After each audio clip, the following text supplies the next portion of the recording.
overnight handing out those penalties. Now here's the funny bit. So Royal Harris drew the marble out of the hat for the reverse grid number, drew number 8. His penalty dropped him back to P8, and that's the comedy in all this. He will start P1 and on pole for today's reverse grid race off the back of all of that. Rather be lucky than good sometimes. Well, he's both. He's got Peter Ward alongside him. Andrew Fisher, former race winner in the reverse grid race here over 10 years ago. He'll start on that second row. Kim Jane still fighting for this championship. Dave Cedars was awarded yesterday's win. He drops a fair bit down the order here for this reverse grid race. Mason Barbera, after that 5-second penalty, has some cars to pass.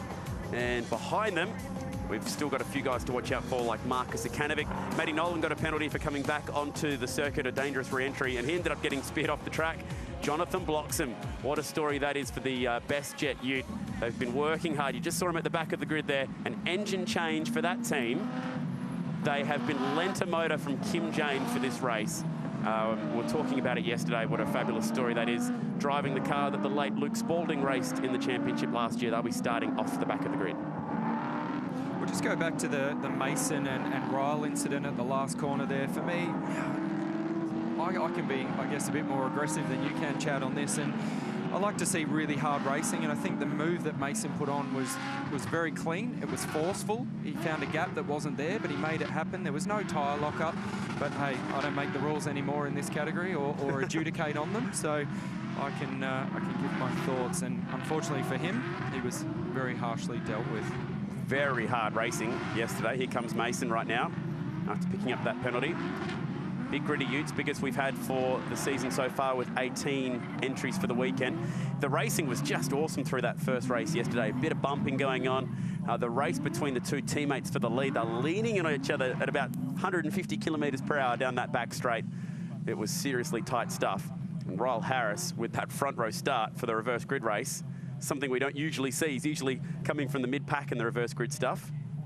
Watch for that Best Jet Ute to line up off the back of the grid with that borrowed motor. Here it comes just into the frame on the left. Still got all the original marks and scrapes on it that we had last year with Luke Spalding driving that car. And the championship picture now very close. Harris still wrestling that championship lead away, but did get that penalty imposed. So it has given that score a bit of a shake-up. Sakanovic back down to third at the minute. Blake Skibberus having a really good season. Alrighty, let's go racing.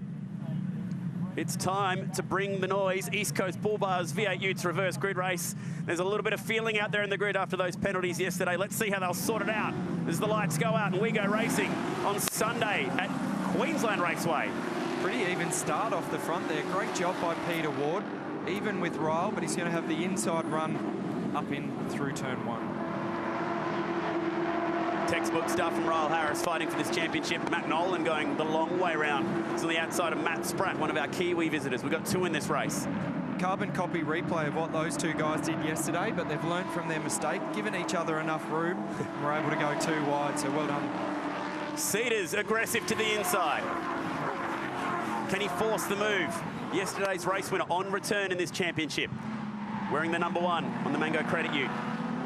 Had a little bit of overlap, but those 3 Commodores quite even in a straight line. And this is where some of those front guys that are buried deep in the pack on this reverse grid race, they've just got to go in with a little bit of calmness to their mindset when they're racing. They've got guys ahead of them that are going to be braking slightly earlier. They're going to have to deal with that a little bit and just bide their time, be a bit patient, don't get caught up in an accident that they don't need to be in. A few tyres locking up on the first left-hander for the race. Scott Cameron on debut in the Utes, former HQ racer, one of those drivers in car number 2. Jesus Racing Ute lurking and up the inside of the Ward Demolition Commodore. Nice move, Andy Fisher. Good clean pass, well done Andrew Fisher. He'll put his sights on Ryle now and see if he can't try and just hang on to the back of the Bush Ranger Ute. Oh, this is tight. Kim Jane really pushing the Western Sydney Motorsport boys to the limit in a straight line and holding onto that spot, and a little bobble opens the door and Cedars moves through. That's on Craig Woods. Good fight. Woods will have his teammate to worry about now. Blake Skibberus, 4th in this championship, doing a really good job, very consistent. And now with the run on Kim Jane, here we go. Scott Cameron now to the inside of Mason Barbera. It is on down the back straight.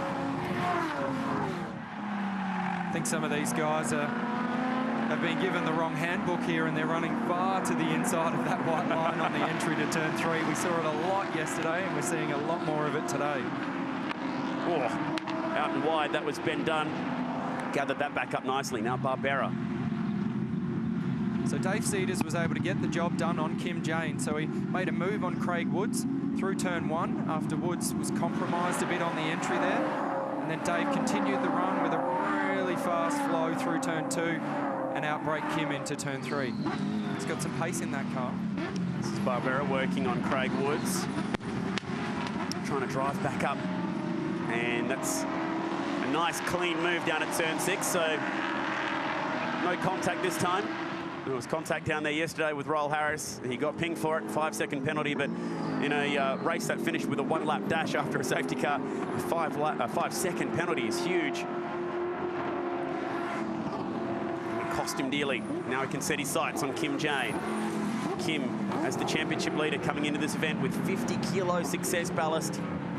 It's quite a hefty penalty. Now we'll have Cedars lining up a move on Peter Ward. The Kiwi who started on the front row has got some pressure now. The series champ looks to the inside. Yokohama's really complaining down on that surface at turn 3. What we've got to remember here with Dave Cedars is first round back into this series all year, so he's carrying no success ballast relative to those guys he's running against, and we saw a really good example of it there when he got that run on Kim Jane. Oh. Peter Ward just way too deep. Kim Jane's been sucked in as well and just too late on the brake. Barbera picks up Jane because of it. He called it well. Watching the car in front of him and nearly went with him. So small ding on the front of Ward's demolition ute. I think what happened there was Peter Ward was watching the brake lights of Dave Cedars ahead of him. Dave went very, very deep. It's probably deeper than Peter Ward's been all weekend. And unfortunately, has bumped into the back of Dave. Fair bump play on. Look at that. Not exactly aerodynamic down the long straights here. There's about 4 drag strips connected with corners. Here it is from behind. Oh. Front left locked up when the weight went off it, and he went skittling into the back of the big orange and black Mango Credit ute. Cedars did a good job not to fire off the road with that extra contact. And Peter Ward just keeping his sponsors at Ward Demolition happy there, proving that they can get the job done. There's a bit on here. Jane now up the inside of Ward, who's probably limping a little bit with that bent bonnet. Woods will come through. Skibberus wants a piece of this action. Scott Cameron on debut in the McHitch entry, doing a really good job. And they're all out wide across the dust. Wow, this is loose. Good ute racing. This is what we've come to expect and love from this category. Now Skibberus up the inside of Peter Ward.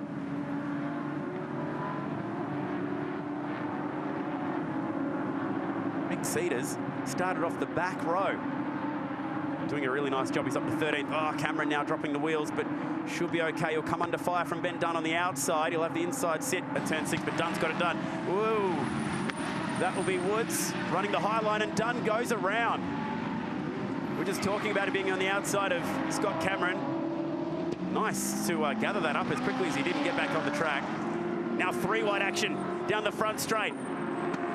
It's on the whole way through the pack. Scott Cameron a part of this one. Nolan, contact with Cedars. Mick Cedars this time. Those 2 teammates and the McHitch entry. Scott Cameron looks like he's just struggling to get that U-turn there. Just can't get it to the apex. He turned the car a lot at turn 1, wouldn't get in there, and that allowed Mick Cedars to get by.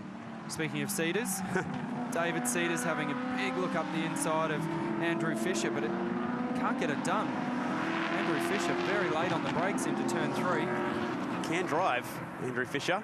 Cedars, this will be impressive if he can go the long way around. We saw Nick Percat pull this move off yesterday around the outside of Dave Reynolds in supercars. Not easy with a couple of left-handers, and Cedars pulls back in. But what that allows Dave to do is just try the over and under, but he's not able to get the job done on Andrew Fisher. He was awake to that and slowed the car up a little bit at the apex and compromised the run that Dave was aiming to get. Peter Ward back into the pits at a great rate of knots. Looking a little faster than 40. Now, I get the feeling maybe the temps are starting to creep up on that car. Now, this is what happened between Cameron and Dunn. So Dunn did have some pretty dirty tyres after running wide at turn 5. Got into the rear tailgate. That's a shame. Oh, there we go. So that was a better shot of it. So Scotty Cameron didn't actually touch the back of Ben Dunn there. Looked like Ben just got in a little bit too late. May have slotted second gear a little early, and it looked like he got a bit of rear locking, which turned himself around. No help. Kim Jane, big slide on the exit of turn 2 in the background. And here we go, version 2.0. Cedars versus Fisher. They show plenty of race wins in this category together. Cedars slips on by. Nicely done. And he would have learned from the attempt that he had at that previous lap, and what that's allowed as Mason Barbera onto the back of Andrew Fisher here. Is he going to get the job done down at turn 4? Bit of race tape on the left front of Cedars' car. Flapping around as they get through turns 4 and 5, just on the left front there. No problem about that. Barbera lining up the move on Andrew Fisher. Moving through this pack nicely. Started down in P9, he's late on the brakes. He's aggressive. Fisher sees him coming and gives him the racing room. Nice move. Mason Boom Barbera. He's never been short of a bit of aggression. Came into the championship, got given a CAMS appointed holiday at one point for being a touch aggressive at a few tracks like Bathurst. Learned from that experience and really focused on his speed and being a clean driver. And since he's made his return to the Utes, he's been very, very fast and quite clean. So we check out Formosa locking up. Oh, yes! Jonathan blocks him, letting it all hang out in the bestjet.com Ute twice. Little drift expression session there. Obviously a bit more power in that engine that they put in last night. Yeah, true. Speaking of drifting, man, that's Matty Nolan. Lives on the Gold Coast, former hockey player. And very handy on a jet ski as well. Pretty handy in the Utes too. Pretty Big handy slide. in the dirt there by the look Not of it bad. also. Could be a speedway racer with skills like that. Rally Finland's on if you're into your sideways action this weekend as well. Here he is, side by side now with Maxim Eriksson. He sounds like he should be racing at Rally Finland with a name like that. There's no love lost between these guys. This is where the real fight is on. Look at them. They are battling hard here, these boys. Eriksson and Nolan were into each other on the last lap yesterday on the restart. Both ended up off and in the dirt at turn 2. Scotty Cameron loving his time in the McHitch Ute. Oh, this is late under brakes. Can they get it both pulled up? Great battle at turn 6. Good racing room given from Nolan. And they'll go side by side onto the straight. Oh no, gather it back up. That could have been huge. And I think maybe there's damage to Eriksson, who's pulling up slowly on the straight. What a shame. That's a strange one. That is a strange one. I mean, it looked more awkward for Matty Nolan's car than it did Eriksson's, but maybe Eriksson looks like he's back underway now. So maybe he was just trying to work out if he did have an issue of some description or not. It wasn't actually that big a hit into his car. Matty Nolan just too early on the gas there on the exit, and because he was a little bit wider than he normally was, he was out in the marbles, and it just caused that little bit of rear steer and into the back of Eriksson's Ute. No malice in it, but it was pretty good, clean racing until that point. It just stood out. Oh, it climbed up on him as well, and that concrete wall on the left-hand side on the Dick Johnson straight really pops out in a hurry, so lucky he didn't shoot off to the left. Nice crowd building up there in turn 1. Good atmosphere here yesterday for race 15 of the Virgin Australia Supercars Championship, and hopefully we get a nice crowd building for race 16 later today. 200 kilometres around this very well-known circuit that we've been attending for 21 years. Matt Spratt, he's having a pretty good run in this race. He's currently P8, and he's pouring the pressure onto the man who's 4th in the championship. We have been coming here for 21 years, and Queensland Raceway has a bit of a bad rap in terms of circuits and not being the most exciting one out there. But one thing it does do, mate, is it provides plenty of opportunity for overtaking, and we're seeing it here today. 1999, the first time we came here.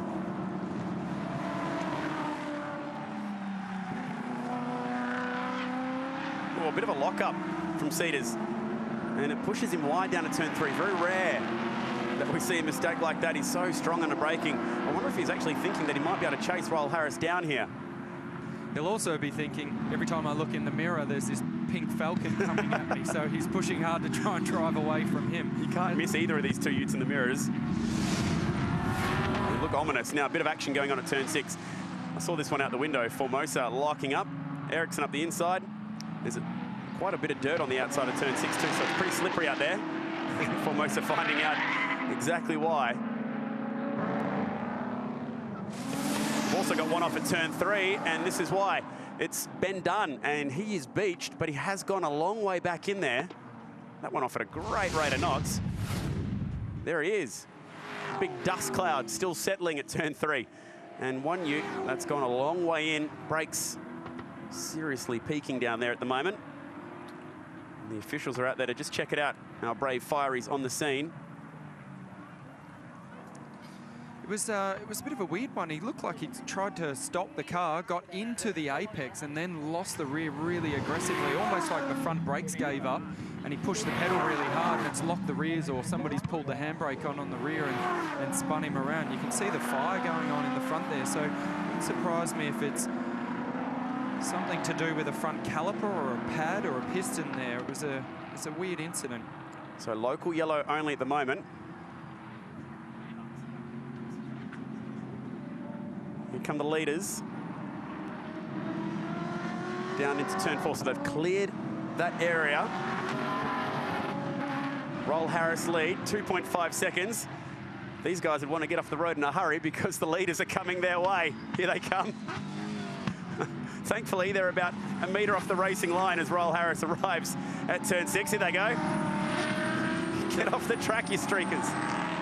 Definitely a brave pair of ducks there, because that's where all the action's been happening today. I wouldn't be crossing there. Good to know they've made it through safely. Roll Harris now out to 2.5 seconds ahead of Dave Cedars and Mason Barbera. There was footage last year of a turtle that tried to escape the lake down at turn 2. He made a run for it. I'm not sure if they showed their accreditation to get into the venue today, those two. Usually we get the wildlife down at Phillip Island. The bush ranger ute. They're not going to catch him here. He's got 4 laps to go. Still in local yellow only down at this corner. Double wave though. So no passing. And they're going to deal with this with just that local yellow by the looks of it, which means no Vodafone safety car. It's a good call by the race director. Ben's a long way into that sand trap down there, and like I said, it was a bit of an odd one, so for me, if there is an incident down there, very, very low chance that any car is going to end up in where Ben is. Great to see that this will play on, and hopefully we can get a bit more racing. Need to, at this point, start worrying about your tyres as well, because at the end of the weekend, we've still got this 3rd race, and you only get 1 set of Yokohama tyres throughout the weekend. Roll Harris typically very good in that 3rd race on the old rubber. Excellent car control. Roll's disposal helped him get these 3 championships that he has in his back pocket. And Matt Spratt really now putting the pressure on the Western Sydney Motorsport Commodore of Blake Skibberus. Good to have the Kiwis over here in the Aussie series. They do have an NZV Ute series across the Tasman. These two guys have been locked in a ripper battle, not only this weekend, but even back to Townsville. They were at it all weekend, locked nose to tail. So there's a bit of little intra-race battle going on here, and I guarantee you, Matt will want to come out on top. So still the wave yellows, and this will be the last lap now for Roll Harris. And I won't be able to take this one away from him. Did get pinged for swerving and warming up those tyres after the safety car lights went out yesterday. As fate would have it, he landed the front row in the reverse grid scenario. And no such issues today. It's been a lights to flag if he can just keep it on the road, which I'm pretty confident he will through this final turn 6. Terrific job, Royal Harris. He's so strong in this championship. He'll put his name down now officially as a race winner here. He'll join some pretty cool names. James Brock, 3 race wins at this venue. Kim Jane's got a couple here as well. Paul Morris won the first ever race, but it's Roll Harris on Sunday morning getting the race win in the reverse grid race. He won the reverse grid race up at Townsville as well. And nice drive, Dave Cedars coming through the pack from 7th to 2nd, driving like a champion. Mason Barbera from 9th to 3rd. So the stars really shone moving through the pack. But it's Ryle Harris in the Bush Ranger Ute who gets the job done. Congratulations. And that is the way to bounce back after yesterday's disappointment. Yeah, absolutely. Great way to bounce back, but also looked like he controlled the race once he had a little gap there, looked after those tyres, given that they only have the one set over the 3 races. It was Ryle Harris once again from Dave Cedars and Mason Barbera. And it looked like he had a chance to just cool down at the end there and make sure that those Yokohamas are still in good enough condition for the last race that'll be coming up later today. Marcus Akanovic also outside the top 10.